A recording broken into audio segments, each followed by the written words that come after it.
And now, from 12 Studios, this is News 12 Now. Today is Monday, September 16th. Welcome to News 12 Now. I'm Kylee Dedmon. New this afternoon, if you live or work in Pottsboro, listen up. A water line repair is happening right now. The city says it could cause intermittent low water pressure throughout the day while crews work on the line. A man was arrested in Stevens County on a list of charges for allegedly hiding a camera in a bathroom at a birthday party. According to an affidavit, 25-year-old Gilberto Diaz placed a small camera that was hidden in an ink pen in a guest bathroom. A woman who was at the party found the camera and turned it over to police. Authorities found at least 10 videos on the device, including several children using the restroom. The camera also had a video showing Diaz planting the camera. Diaz is charged with 7 counts of peeping Tom and 3 counts of recording obscenities. Meanwhile, in Ardmore, a man was arrested after allegedly causing a reckless driving crash. Court documents state 21-year-old Bobby Davis was speeding and didn't have a license. It happened last week at the intersection of D Street Northwest and 9th Avenue. A woman was seriously injured in the crash. Documents also state Davis had a firearm, which he's not allowed to possess as a felon. A crash in Love County has backed up the area. According to Love County Sheriff Andy Cumberledge, deputies are on the scene for a 2-vehicle crash near Caspian Lane and State Highway 32. There, a passenger car struck a state motor grader. The Oklahoma Highway Patrol is working the crash, and it is being cleaned up at the moment. According to Sheriff Cumberledge, there are no injuries to report, but if you are traveling in this area, expect delays. The FBI is investigating yet another assassination attempt against former President Donald Trump. A suspect is in custody, and there are new questions about Secret Service protocols. Fox News correspondent Rebecca Castor has more. The suspect had his first appearance here at a federal court in West Palm Beach today. He's now charged with several federal gun crimes. This was the scene outside Donald Trump's Mar-a-Lago estate last night, hours after a second attempt on his life was averted. On Sunday, a Secret Service agent protecting Trump while he golfed fired at a man pointing an AK-style rifle through the bushes lining the course. We turned him over to the FBI, identified themselves as the lead investigators. Police say the suspect, 58-year-old Ryan Ruth of Hawaii, was roughly 400 yards away from Trump. He took off in a car but was later detained. Lawmakers now are asking how the alleged gunman was able to get so close. Whether or not he staged it earlier, we don't know, but the reality is he was able to set up a shooter's hide and prepare himself for the shot and let the president get within max effective range of that SKS. President Biden and Vice President Harris have denounced the attack. Thank God the president's okay. While a House task force investigating Trump's first assassination attempt in Pennsylvania is now requesting a briefing with Secret Service. This is the second now attempt in just a short span of time. It's evident that we need the highest level of resources assigned to be on his detail and protecting him. The acting director of the Secret Service, Ronald Rowe, was here in West Palm Beach today meeting with his agents and local authorities. In West Palm Beach, Florida, Rebecca Castor, Fox News.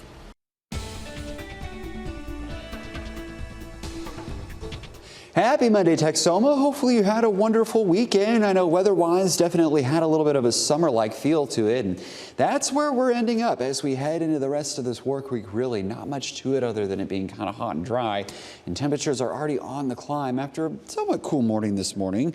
They were in the low to mid 60s, but yeah, they're in the upper 70s to lower 80s now, and skies are pretty much clear, though we do have a little bit of moisture filtering in, at least at the surface from the east, so that is bubbling up a few of those puffy cumulus clouds. Those will likely be in place as we go through the day today, but otherwise we're expecting abundant sunshine.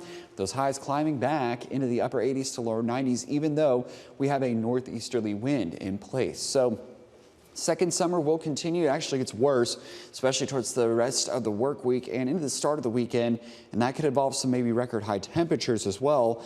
But will that lead into another rain chance, which actually it looks like we break the pattern down around the start of fall. We'll let you know here in a little bit, but back to you, Kylie. All right, thank you, Brian. September is National Suicide Prevention Month, and this week, in a push to prevent veteran suicide nationwide, the U.S. Department of Veteran Affairs awarded $1.9 million in grants to community organizations with suicide prevention programs and services for veterans and their families in Oklahoma. An additional $1.7 million goes to organizations that serve veterans in Oklahoma and several other states. Since 2021, the VA has worked to expand support for veterans in crisis by expanding firearm suicide prevention efforts and offering free emergency suicide prevention care.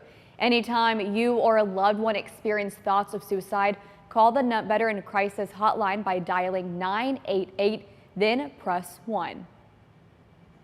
A change is underway for parents in Oklahoma who receive WIC for their infants.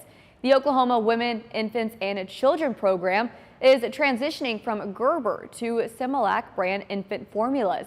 Infants previously receiving standard Gerber formula benefits will automatically be changed to most comparable Similac brand infant formula beginning in October. Infants requiring a medically indicated formula will not be impacted. An off-duty Harris County Sheriff's deputy was taken to an area hospital in serious condition after a crash that may have been caused by motorcyclists trying to take over the Hardy Toll Road. Stephen Goyne has the details. Along the Hardy Toll Road tonight, you can see the aftermath of the chain reaction crash that sent a Harris County deputy to the hospital. According to the sheriff's office, it was close to 11:20 Sunday morning when about 6 motorcycles tried to take over the freeway. They were allegedly racing and driving recklessly. Around the same time, those motorcycles were on the road. The sheriff's office says a crash happened between 2 other vehicles. One had a flat tire and was driving slowly. We're told an off-duty deputy that was passing by swerved to avoid those vehicles and was then hit by a motorcyclist. Afterward, that motorcyclist was hit by yet another vehicle involved. The deputy swerved again and ultimately crashed into one of the roadway barriers and flipped. He was taken to the hospital with a possible concussion and admitted for observation. The motorcyclist that hit the deputy and one of the drivers in the original crash were also taken to the hospital. Several of the motorcycle drivers were also stopped and detained. Taking a look at our world news now, an infamous Mexican cartel leader pleading not guilty to drug trafficking charges in New York last Friday. Ismael El Mayo Zambada, part of the powerful Sinaloa cartel, appearing in a Manhattan courtroom. The 76-year-old is being accused of engaging in murder plots and ordering torture against enemies. His attorney, speaking outside the courtroom, says Zambada has no interest in making a deal with the government and that he expects the case to go to trial.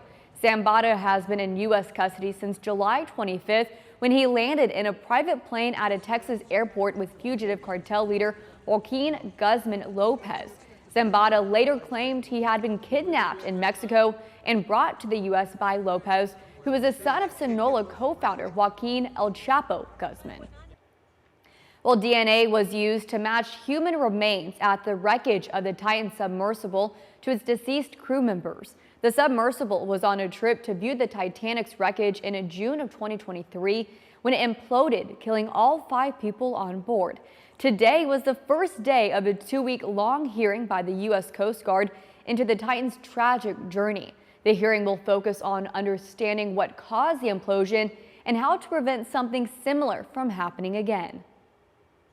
Well, Monday marks the 2nd anniversary of the death of Mahsa Amini, who died in the custody of Iran's notorious morality police on September 16, 2022. Amini's death sparked mass anti-government demonstrations across the country, despite a brutal crackdown by the regime. We are here because we want the world to know that we condemn the brutal murder of Mahsa Amini and many others who have fought for freedoms around the world. And we also condemn the weaponizing of the hijab to suppress, oppress, beat, and murder women all around the world.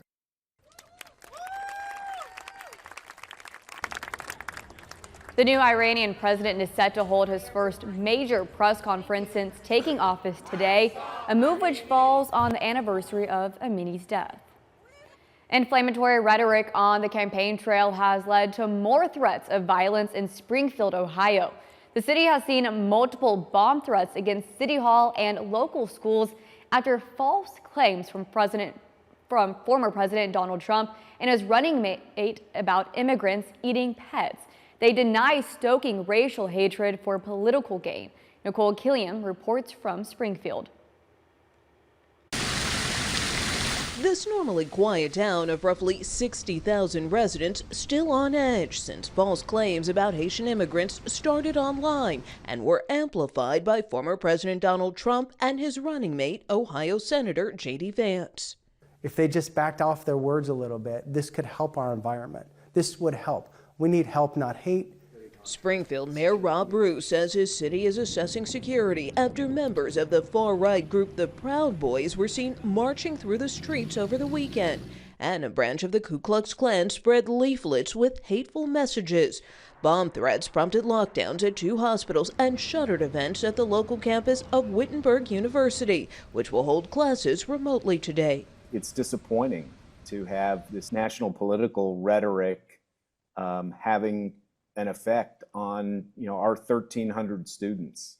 They didn't ask for this. We didn't ask for this. I talked to a lot of people in Springfield. People are frustrated with the national media attention. On Face the Nation, Vance condemned the threats of violence, but in a Sunday show blitz, he continued to defend the false claims. But it wasn't just a meme. If I have to create stories so that the American media actually pays attention to the suffering of the American people, then that's what I'm going to do, Dana. How do you respond to that? If any leader said exactly that, I would be concerned about the validity of what they're saying.